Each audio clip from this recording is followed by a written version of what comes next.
Kaya nabanggit mo ang iba't ibang bansa tulad ng Saudi Arabia na gumagamit ng kanilang East-West pipeline para iwasan ang Strait of Hormuz. Sa UAE, merong Abu Dhabi pipeline na nagpapadala ng langis papunta sa port ng Fujairah na nasa labas ng strait, kahit na ito ay malubang nasira at binumba ng Iran noong panahon ng digmaan. Gusto ko namang dumako sa naging tugon ng Estados Unidos. Nung kalagitnaan ng Abril, sa panahon ng tigil putukan, nagpatupad ang Estados Unidos ng contra-blockade sa mga pantalan ng Iran sa Strait of Hormuz. Anong benepisyo ang naibibigay nito sa Estados Unidos laban sa Iran? Paano sinusubukan ng Iran na iwasan o lampasan ang hakbang ng Estados Unidos? Oo, kaya na magkatigil putukan, inasahan ng lahat na bubukas ang Strait of Hormuz. Pero hindi ito nangyari. Inisip ng Estados Unidos na baka makatulong ang tigil putukan, pero hindi nangyari. Kaya lohikal na hakbang ng Estados Unidos ang ipatupad ang blockade laban sa blockade ng Iran.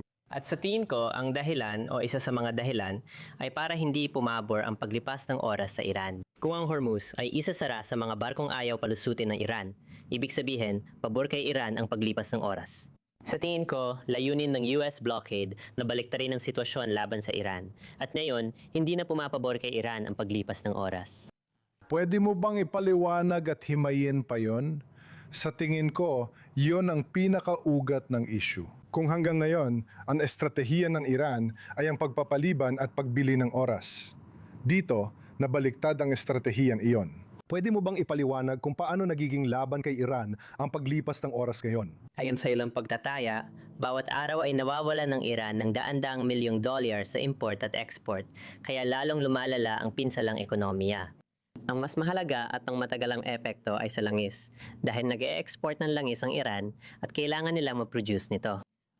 Kung hindi nito may padala ang langis sa Hormuz, kailangan lang itong i-imbak sa ibang lugar.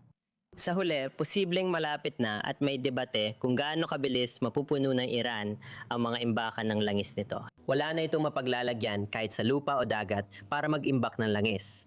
Pag nangyari yon, wala nang madaling solusyon. Kailangan mong simulan ang pagsasara ng ilang mga balon ng langis. Ang prosesong ito ang tinatawag na shut-in.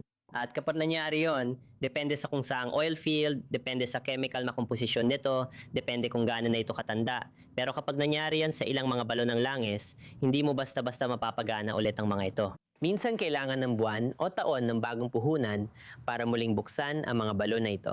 Kung walang imbakan ng Iran at tuloy ang pagharang ng US, mapipilitan silang isara ang ilang balon ng langis na posibleng magdulot ng permanenteng pinsala. Pang matagal ang pinsala ito, hindi lang araw-araw, kundi maaring tumagal ng buwan o taon.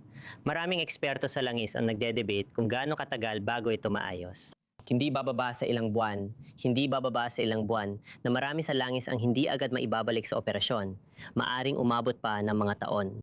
Ito ay pangmatagalang pinsala na makakaapekto sa IRGC at rehimen ng Iran sa muling pagpuno ng pondo matapos ang malaking pinsalang ekonomiko ng digmaan. Sabi mo may iba't ibang pagtataya pero bigyan mo naman kami ng tinatayang panahon o gaano katagal. Gaano pa katagal ang natitira sa Iran bago nilalampasan ang kapasidad nilang mag-imbak ng langis at mapilitan silang magsara ng mga balon ng langis? Ilang linggo na lang daw ang usapan dito. May nagsabi mangyayari ito ilang araw na ang nakalipas, pero wala pa. May nagsasabi rin na baka sa loob ng 1 o 2 linggo ito mangyari. May nagsasabing 2 buwan pa, pero yun na ang pinakamaaga at pinakahuli dahil alam mo ang imbakan at pwede mong subaybayan ang mga lalagyan. Pwede mong subaybayan ang imbakan ng langis sa lupa at sa dagat. Kaya sa pangkalahatan, hindi mo basta-basta magagawa o malilika yon mula sa wala.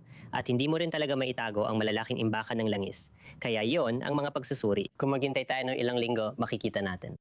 Kaya siguradong tumatakbo ng oras. Tumatakbo ng oras.